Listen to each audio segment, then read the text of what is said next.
ایک شرارتی بچہ جس کی ماں اسے ڈرانے کے لیے کہتی تھی کہ میں تمہیں تمباکو بھیج دوں گی، لیکن یہی لڑکا کئی سالوں بعد افریقہ کے وسط تک پھیلے ہوئے صحارا کے بیچوں بیچ راستہ تلاش کر رہا تھا۔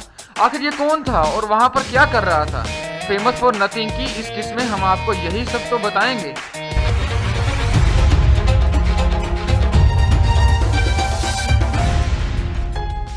صحارا نام کا یہ صحرا عرب ممالک سے لے کر افریقہ براعظم کے وسط تک پھیلا ہوا ہے۔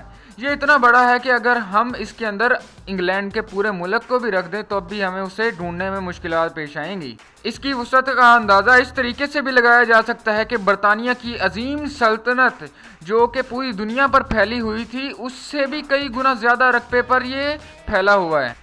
ایک امریکی نوجوان رابرٹ کرسٹوفر نے 1956 میں اس صحرا کے ایک کونے سے دوسرے کونے تک سفر کرنے کا ارادہ کر لیا۔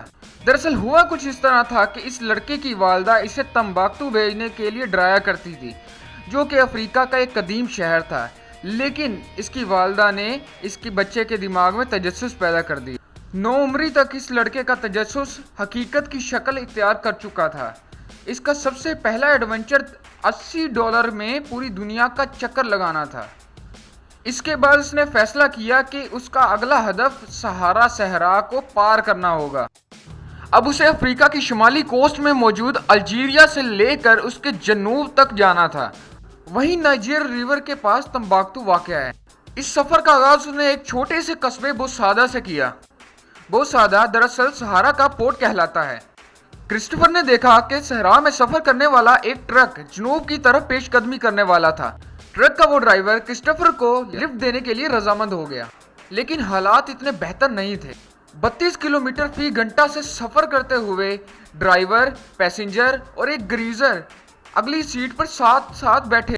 ٹیمپریچر بتدریج بڑھ رہا تھا۔ صرف 2 ہی گھنٹوں میں ٹھنڈے پانی کا فلاسک اتنا گرم ہو چکا تھا کہ اس سے چائے بنائی جا سکے۔ قریب تھا کہ کرسٹوفر اس گرمی کی شدت سے بے ہوش ہو جاتا۔ ہو یوں کہ اسلحہ لے جانے والی ایک فوجی گاڑی کا یہاں سے گزر ہوا۔ کرسٹوفر نے لیفٹیننٹ انچارج سے التجا کی کہ وہ اسے ساتھ لے چلیں، لیکن لیفٹیننٹ نے انکار کر دی کہ انہیں عام شہریوں کو ساتھ لے جانے کی اجازت نہیں ہے۔ کرسٹوفر نے انہیں ایک پیپر دکھایا کہ انہیں جنگی وزارت کی طرف سے اجازت ملی ہوئی ہے، لیکن یہاں پر کرسٹوفر کی خوش قسمتی کہیے کہ اس لیفٹیننٹ نے اس پیپر کو پلٹ کر نہیں دیکھا کیونکہ اس پر کینسل لکھا ہوا تھا۔ بہرحال لیفٹیننٹ نے اسے صحرا میں موجود ایک شہر گردایا تک پہنچا دیا۔ کرسٹوفر بتاتا ہے کہ اس وقت کوئی بھی ایسی چیز جس کا کھانے کے ساتھ تھوڑا سا بھی تعلق تھا وہ مستقل طور پر اور مکمل طور پر مکھیوں سے ڈھپی ہوئی تھی۔ انہیں کھانے کے ساتھ ہمارے منہ میں جانے میں بالکل بھی جھجک نہیں تھی اور مجھے چوکس رہنا تھا، یہاں تک کہ ہر ایک کھانے کے قابل نوالا میرے دانتوں کے پیچھے نہ پہنچ جائے۔ میں نے وہاں پر بہت سارے بچے دیکھے، لیکن مجھے ان کی شکلوں کے مطابق تھوڑا سا ہی آئیڈیا تھا، وہ اس لیے کیونکہ ان کی شکلیں مکھیوں کے ماسک سے ڈھپی ہوئی تھی۔ اس کا آگے کا سفر کافی سکون سے گزرا، لیکن جب وہ آگے پہنچا تو اسے پتا چلا کہ ایک ٹرک الگولیا کے لیے نکلنے والا ہے، لیکن یہ پہلے سے طاقتور اور نیا ٹرک تھا۔ یہ ٹرک سامان سے لدا پڑا تھا جس کا وزن کم سے کم 10 ٹن تھا۔ شہر کے باہر 10 میل تک یہ روڈ جاری رہا۔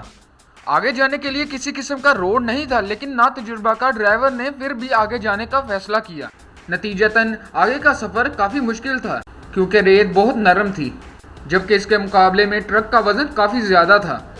اگر ٹرک کے پہیوں کو ایسے ہی جاری رکھا جاتا تو وہ ریت میں مزید گھس سکتے تھے، اس لیے لوہے کی پلیٹوں کو راستے میں بچھا دیا گیا جس سے ٹرک اس کے اوپر سے گزر سکے۔ اس کام میں رابرٹ نے گریزر کی کافی مدد کی۔ سفر پھر سے جاری ہو گیا، لیکن ڈرائیور نے ایک کہانی سنا کر سفر کا سکون برباد کر دیا۔ ہوا یوں تھا کہ چند دن پہلے 3 انگریزوں نے اپنی گاڑی پہ صحارا کو پار کرنے کی کوشش کی تھی، لیکن ان کے پاس صرف ایک ہی دن کے لیے پانی موجود تھا۔ ان کی کار ایک ریت کے ٹیلے پر پھنس گئی اور ان کا موجودہ پانی سارا ختم ہو گیا۔ 3 دن بعد ان کے جسم ملے جو کہ پتوں کی طرح خشک ہو چکے تھے۔ ان میں سے ایک نے اپنی پیاس کو بجھانے کے لیے گاڑی کے پیٹرول تک کو پینے کی کوشش کی۔ ٹرک کا ڈرائیور ہنٹور انہیں ڈھونڈنے والوں میں سے شامل تھا، اس وجہ سے اس نے تمام تفصیل انہیں بتا دی۔ اگلی صبح یہ کہانی رابرٹ کے دماغ پر چھا گئی کیونکہ گریزر نے اسے بتایا کہ پانی کا ایک تھیلا پھٹ چکا ہے۔ اس کے بعد وہ پانی کے 2 کنووں تک پہنچے جو کہ بالکل ہی خشک ہو چکے تھے۔ آگے کیا ہوا؟ کیا کرسٹوفر اپنی جرنی کامیاب کر سکا؟ یہ آپ کو بتائیں گے اگلی قسط میں۔